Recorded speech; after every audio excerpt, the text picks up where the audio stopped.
the morning sessions, I'm tempted to ask if politics or aliens, since Will Smith brought it up a couple of times, has a role to play in the future of luxury. But before we jump to the future, I want to start with asking Angela and Tarun how you define luxury today in 2018. I'm always very curious about this word. Okay, we know what is gold, right? We know what is precious stone. Because I'm always aiming to talk about fashion. And fashion, there has been a misunderstanding of the word luxury in the past, I must say, maybe 15 years, right? Where all of a sudden you don't talk anymore about fashion, but you talk about luxury. But fashion exists even without luxury, right? So fashion can be part of the fashion can be in the luxury, but not all the luxury is fashion. Mm-hmm. I agree. I think it's a very personal thing.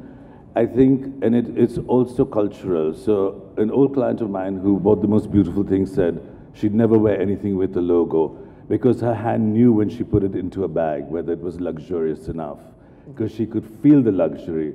That Dhakai sari is very luxurious. For me, eating a fresh meal that's cooked there and then is luxury.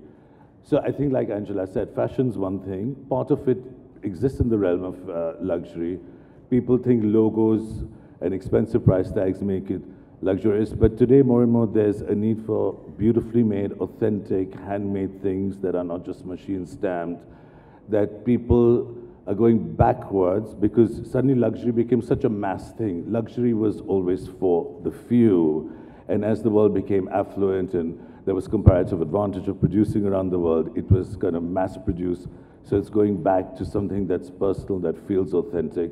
And most important is what it feels like on your skin. To me, that's the most important thing. So, and one more thing, of course, luxury, it's what is special. So even thinking about that, the world that came out, the invention of the world, affordable luxury, what does it mean? It's not luxury, it's something, it doesn't have to be expensive, but it has to be precious. Precious the way it's made, precious the way it's taken care. So there are so many new trends emerging now in the space of luxury, from luxury-focused e-commerce to luxury rentals to lab-grown leather and lab-grown diamonds. But amongst all of this, there are two trends that seem to really stand out. One is experiential luxury, which Tarun, you kind of touched upon, and the idea of mindful luxury and being, luxury and fashion having a social cause or having a social purpose. So speaking about experiential luxury first, Tarun, you started Ensemble in 1987, the first real retail space for luxury in the country. It's been 31 years. Tell us a little about what how the luxury experience has changed in these 31 years and what cues you can get from that to predict a little bit how it's likely to change in the next 30 years. Well, because we went from a textile industry, which India predominantly was, and that was the beginnings of fashion as we know it today, which was of structure, form, and fit. We thought it was odd, my wife and me, that we'd see the most beautifully made Indian things only sold abroad. And you couldn't buy it here. And I'd say, wait, 40 years after independence, you're still offering the best produce to the white man or to Asia, and you sell export rejects. That's what all Indians dressed in, besides the textile industry.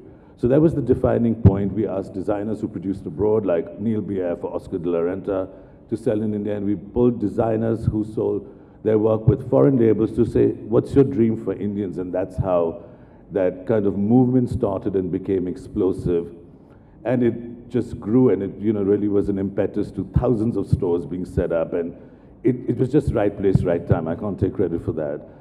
Today, everything's in a bit of a wobble, because at that time we were going from socialism to capitalism and redefining ourselves as a young modern India. But today, because we Indians still want to be so Western for some reason, because we're so deracinated, this luxury now is in the realm of the wedding market, which is the whole costume of Royal India meets Bollywood, meets, some of it fantastic couture played out. Then there's a bit of an edgy thing, but there's now a huge influx of Western clothing and Western brands that have kind of changed the landscape. And of course, there's the net, and of course, Indians travel much more, so they buy things all over the world. And it's a different market. But, you know, it is what it is, but they do appreciate what's beautifully made in India. There's definitely a great value for it. What will happen 30 years from now? I can't tell you what will happen 3 years from now, honestly. At the pace things change, I can't even, I'm handwriting emails and someone's typing them for me. So don't ask me to predict. Yeah, you all are still giving out visiting cards. No one does that anymore. So, okay, you do have very strong thoughts, Tarun, on the way the bridal lehenga is going. So in Couture Week last year or earlier this year, you really believe ready to wear is the direction that Indian brides are going to? Not ready to wear, they should be able to wear those clothes and not get into them and not be able to walk. Right. I've seen brides who need 4 people to carry them to the stage. Last it was in the papers, I believe the Hindustan Times, that a bride's lehenga fell off on the stage because the fastening couldn't hold the 30 kilos. So either we make things that people can have fun in, they shouldn't change, or we're going to have to start doing matching underwears of those, which I don't think is a viable proposition. It has to be practical. You have to be able to live in these beautiful clothes. Angela, would Missoni do an Indian bridal lehenga? Is that something you have thought about seriously? Never thought of competing with.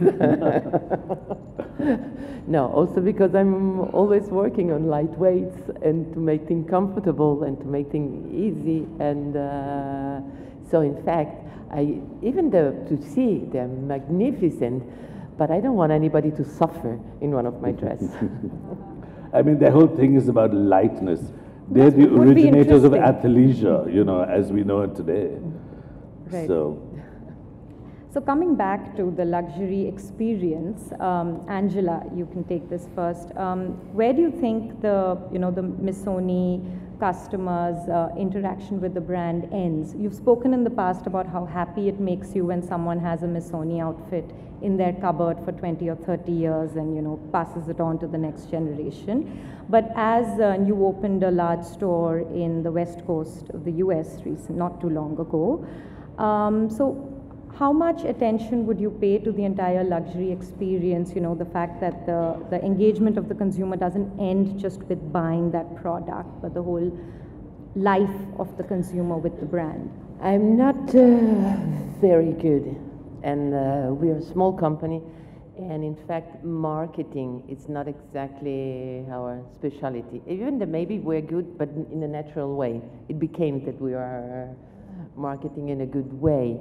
But it's not go that I'm going to think about it. I know that I want my customer to be close. I love when my customers are close to the label and they understand the value of the label and they understand the quality of the product and they feel good in my clothes. So how to keep them engaged in this is, of course, you try to communicate with them. And we are little today. We are very little. Now, compared to the big names, we have a name which is bigger than the real business of the company. And but I can tell you that actually in June, one of my dreams came true.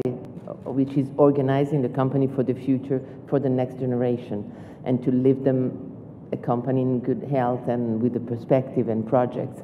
So we signed with a financial partner.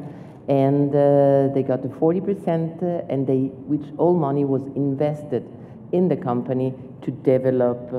So we are going finally to China. We are not in China at all. So they were asking me like, how did you feel China? There was a big comeback. I said, nothing, because we weren't there, so we didn't have the problem. Right? But anyway, you try to keep you try to talk as much as you can. So with the campaign, with all the social media, with your site, with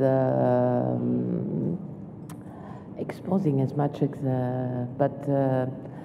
but it's something that we need to say. You try to have shops that have really.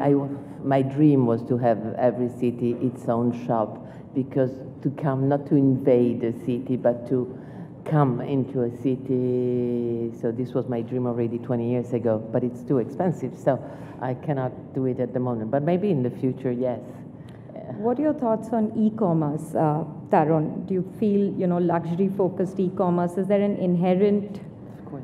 are they actually at odds with each other? Can you Well, reach mass and still be luxury? We all thought so, but the success of people like Net-a-Porter has obviously proved that wrong. Of course, now the e-commerce portals are integrating backwards.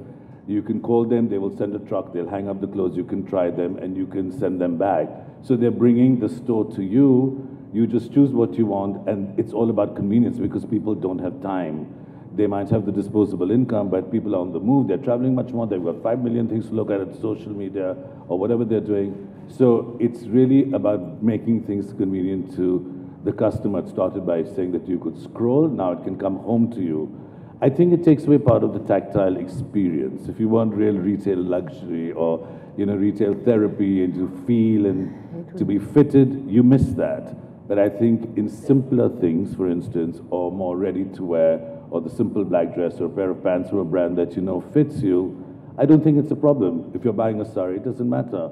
But if you're buying something that needs to be sculpted to your body, or you need styling advice, or so forth, it's never going to be the thing for bridal unless you're in a very remote place or very dressy, special occasion clothes. I don't see why not. It opens up markets that, people didn't have access to. It's inevitable. There are brides in America who shop through this with Indian designers because they can't travel here. So use it and see it for what it is. But it's never going to replace the fun of being in a beautiful store and rifling through things, I don't think. So some of the websites like Farfetch are actually trying on VR experiences, so to replicate some of that feel of being in a store. So Angela, coming from, Missoni is a heritage brand, 3 generations. You just mentioned your daughter Margarita's return to the fold. How does a brand like Missoni deal with or tackle or approach e-commerce? What are your thoughts on that? What do you approach? We know that it's absolutely, anyway, it's going to increase again and increase in the next 5 years. It's going to be very strong. But still, I do think that anyway, the experience in the shop, it's essential. You need to have a place where you can touch and see, and customer will go back and forth. So now you order online and you go and get it in the shop. So I think there is a back and forth. So the two things will mix together more and more. Yeah, and it's just something. That's it's actually why these easy big brands are building these big experiential stores. Like if you look at the really big stores that Vuitton or Chanel or Dior are doing in London. So you have the experience, and then, like she says, you interact. But if you're buying Missoni, you could buy that online. It's knit, it molds on the body. If you know your size, it's going to fit you. It's not like buying a corset, it's okay. So it really depends what you're buying, Gives you freedom to buy also. So wild wishful thinking before we move on from the experiential part of luxury and speak about, mindful luxury. What is one thing that you would, and there is AR and VR and all sorts of things happening. There are, there are smart mirrors now in some of the LVMH stores globally that tell you what colors would look good on you, etc. What is one thing, Angela, in your wildest fantasy that you would really like in the future of luxury in terms of a retail experience? I would like myself, I would like just to be taken care always. This is always the point.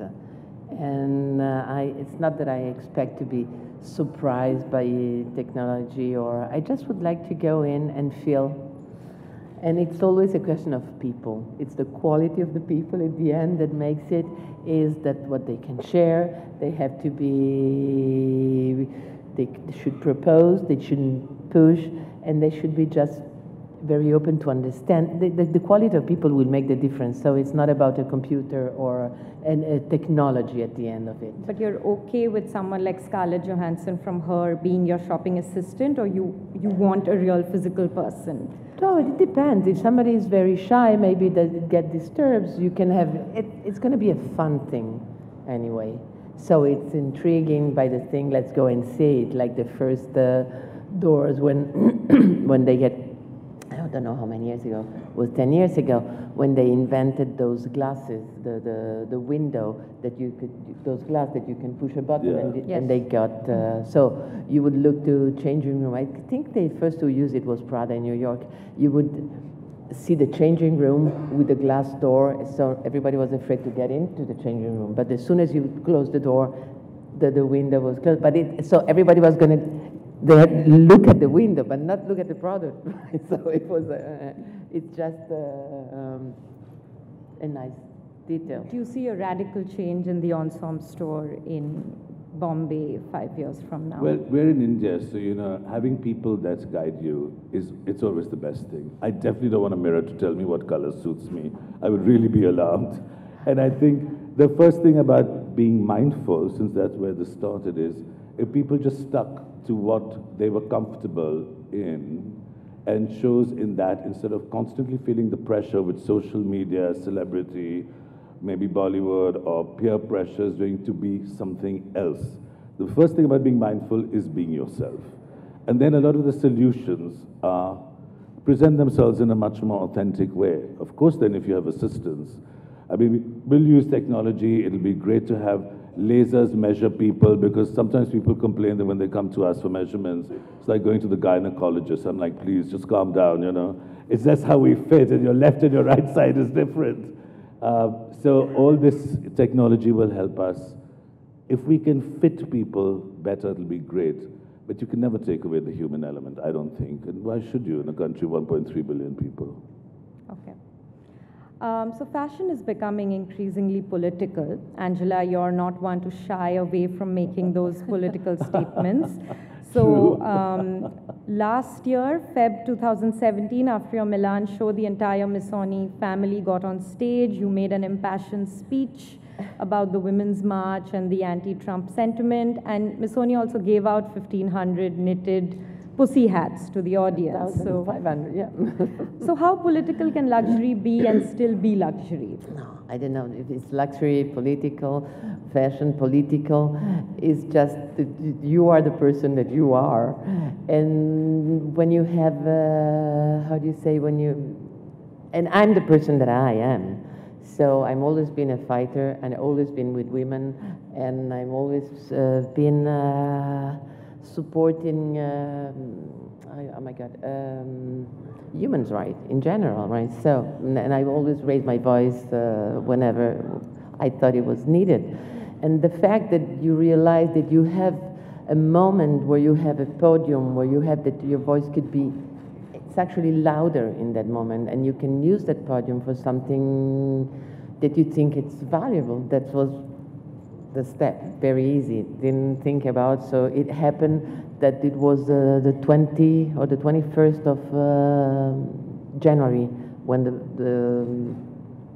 Women's March happened. And I was home, actually working on the show already, but anyway, and I could see through the internet, because actually in Italy the newspaper didn't give much notice, but I would see through the internet all my friends in LA, in New York, in London, I had many friends involved in it. And then realizing that really the fashion community was all united in on that theme. So I said, we need a place where we can really be all together and say that we do things like that, right? That we are all on the same path. And I started thinking, first of all, I'm gonna, and it's not even easy for a company that does knit in 3 weeks to produce 1,500 beret, but I had them made in many different ways, and then what? I started calling up other designers, and you have this thing of being embarrassed. Am I going to invite a designer? Yes, but it's me who's doing the thing. Are they going to come? It's always like a bit embarrassing.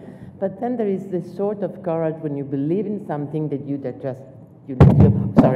lose your face. You can go and just be, because anyway, that's like you ask, and then if they come, well, and if they don't, and many came, in fact. And then all of a sudden, I also said, because it couldn't be all my thought, but it was taking a lot of my thinking while I was preparing a show, so I couldn't even be too much distracted, but I had like to go. And I called up few a couple of friends who were journalists in the press, and I said, I'm going to do these things, and I'm thinking of doing that. What do you think? But maybe because in the factory I could hear the voices in the back. What is she going to do? What is she going to do? We need to do a show. We need to do a show. But there's always somebody thinking. Did your children warn you against they it? warning. No, not officially, but I could. But they were like really like a bit scary. And then those two journalists really they were the first one to say, we are with you, don't worry, if it comes from you, everybody understands it's absolutely real. So that's the thing we have, probably, that we are real, so they believe you. Tarun, where do you stand on this? I mean, India is full of stuff right now that you can make a statement against, but do you think that's the role of fashion? Well, sometimes it can go wrong. It's not what it started out, but because there's so much beauty and glamour, there's so much attention, so many cameras, so many eyes watching it, and therefore it becomes a powerful medium to promulgate other messages. So for instance, next week, at the end of Fashion Week, which is happening here, they're doing a show where every designer is doing the rainbow stripes to celebrate the abolition of 377. It's just, I mean, it's just a platform, because there's going to be 200 cameras, every website, every blogger, and it'll get talked about, so that message will reach people. I think it's a powerful tool to use as a celebrity or movie stars, and fashion's certainly very powerful, and if it's done in the right manner, it's a fantastic thing. Why not? Yeah, fashion today, it's one of the things that communicate louder, whatever. No, so because there's it's attention. like that. If it was in the 50s, the voices might have been tinier, right? So it wouldn't have made that impact. But today, you know that we have the chance to be heard. It's also pushed many deranged ideas, but it's been called out. Yeah, it's not okay. always been successful. It's fun. Right. So when you talk about building a luxury brand, we were talking earlier about how Missoni is the most copied fashion brand in the last 60 years. Tell us a little about how the family has addressed this, whether you've taken legal recourse or just ignored it. Yes, of course. Sometimes you can, if they use the name, but we're not very, as being small, we are not that strong also for that. But anyway, my father, they were asking him that question already since the beginning in the middle of the 70s, and he just would answer, but no, I don't care, because, you know, up on the Andes, they were copying me already 1,500 years ago. So this was like a simple. And that was a good one. What about the Indian? Yes, I said, in India, I guess too, they were copying us already 2,000 years ago.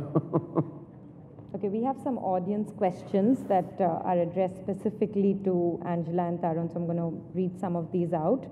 The first one, Angela, it's to you from Archana Dalmia. How do you feel when your designs are copied as cheaper versions? Just what we spoke about, but how have you responded as a brand and personally? You realize that you are trending. So in a way, it's a compliment. Okay, here's one by Dr. Shalini Khandelwal. Mindful, affordable luxury versus big labels. Where do you think the fashion industry in India is moving towards? Tarun, perhaps you could take that. And any insights for budding designers? Well, I think that, I mean, India is going to move like all other countries. There will be some labels that become much bigger. There's a very big market here just with Indians and with NRIs. So, you know, designers who want to grow have to develop all the different parts of a design. You go to the marketing, the finance, the distribution, professional service, and carry that message consistently through. Consistency is a big problem here. And we tend to get a bit confused between exporting and this, you know, meandering all over the place. It's also because this market is in transition. If this conference was 20 years back, most women here would have been in saris, but our markets have changed very fast, which is not something the Italians or the Americans have contended with. They've lived in their space and they've evolved in a more natural way, whereas we have gone from being more Indian to being more Western, and that changes and impacts everything, except at the wedding, where also the gown has made a giant entry, and at least one or two functions are now people wear gowns, you know. So it's a little more, there's a little more variables in this transition, but really, you've got to have a point of view. It's very hard work. There's a wrong notion that fashion is glamorous. Let me tell you, 20 minutes on the ramp is supported by 500 days of filthy, sweating workshops. And that's the biggest advice I want to give to people. But you've got to do it because you love it. It's the only way it stays authentic. I mean, that's why things survive. Well, even the behind-the-scenes videos, you know, on the fashion websites are very glamorous. So Yeah, no yeah, one's going to because believe they have what models you're saying. and they have, Yeah. they don't, you know, there's no, if they were odorama videos, they might not be so, so glamorous and you don't sweep and they're edited and they've got filters. Glamour for people who love fashion is working in the workshop. Going to my studio and working there, doesn't matter how long, or fitting something, that's really why you're there. All this is peripheral, but that's what the outside world sees, and therefore that's elevated to some degree.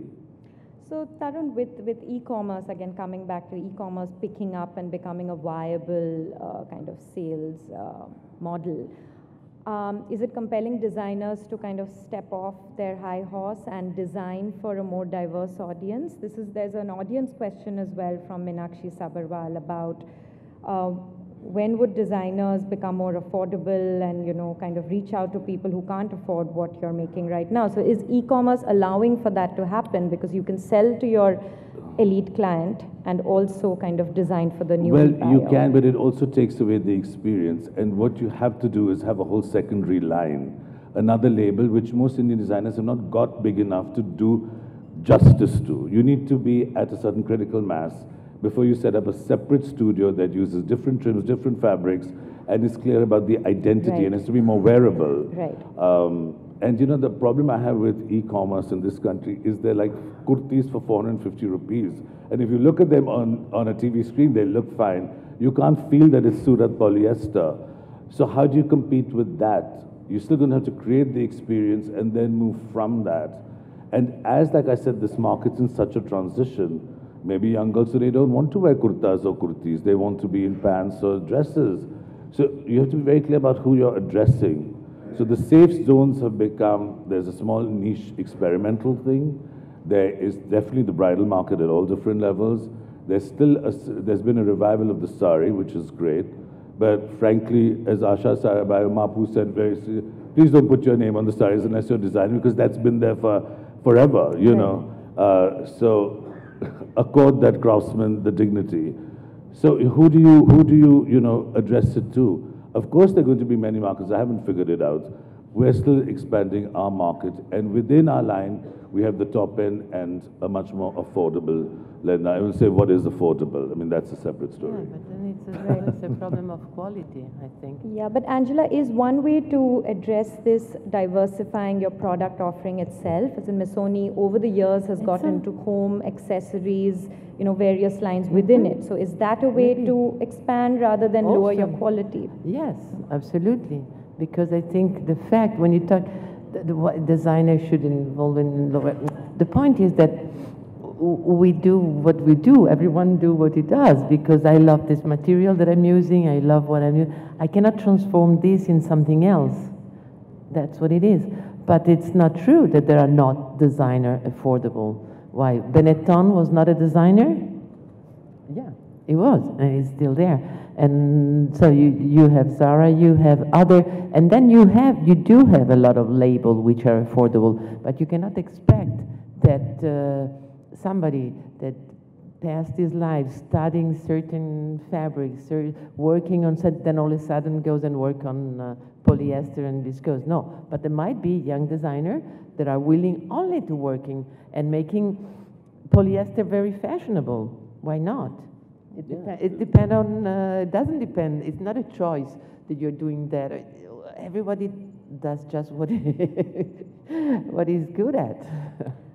So Fendi, for instance, has turned to online personalization. So it's not just plain straight up e-commerce, but you're adding something there. Is that something either of you would be interested in or look at in the future? They've launched something called Customize. I mean, if you can do it cleverly. I was in Italy last week, and what Dolce & Gabbana was doing is they had someone with 12 watercolors painting people's bags with little flowers. Now, you know, anyone could do it. It's a very clever idea. It's personalized. It's a little more difficult to do with a knit because, you know, that's whole set in a different way. It's based on the technology of what you do. It depends on each product. I mean, you can do it more on accessories, but I don't think for great fashion it's not possible. It's okay, Ralph Lauren t-shirts, you can personalize what number you want, the Indian flag, pop it in, it'll come out for you, you know. But certainly not for things like this. You don't see it as a Not viable accessories, you can see. No, but future model. I see it as a gimmick. I see it for what it is. Yeah, it's, but you know, like Adidas 10 years ago, 12 years ago, already online you could design your shoes, make your pattern, make your stripes the way you wanted, your color, and order them online. So it did exist already. The personalization is always there. Of course, you can have your initial on your thing. This is the exclusivity. That's at the end, the luxury, that one piece, right? So, yeah. So speaking of gimmicks, you know, Guccification has almost become something of a bad word in the insider circles, but the truth is that they've really hit it off with the millennials. They're extremely successful because of this kind of millennial focus. Do you see that as selling out, or what are your thoughts on Guccification, the whole phenomenon? I think they've been genius. Every fashion phenomenal you have to look at and understand, try to understand. And it's a very strong point of view, and it can talk exactly to that generation. So it's to be looked at, but I don't know how long it lasts, how much we're going to see, how much the next generation is coming out underneath what's going to be, because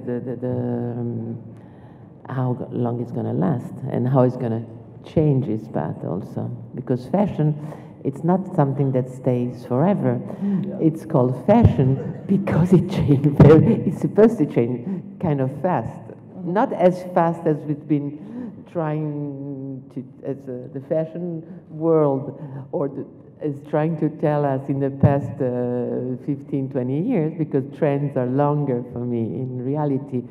But they're there, and fashion, it's what you didn't want it yesterday, and what you all of a sudden realize that you want, and you might not want tomorrow. So let's see how fashion is fashion. Right.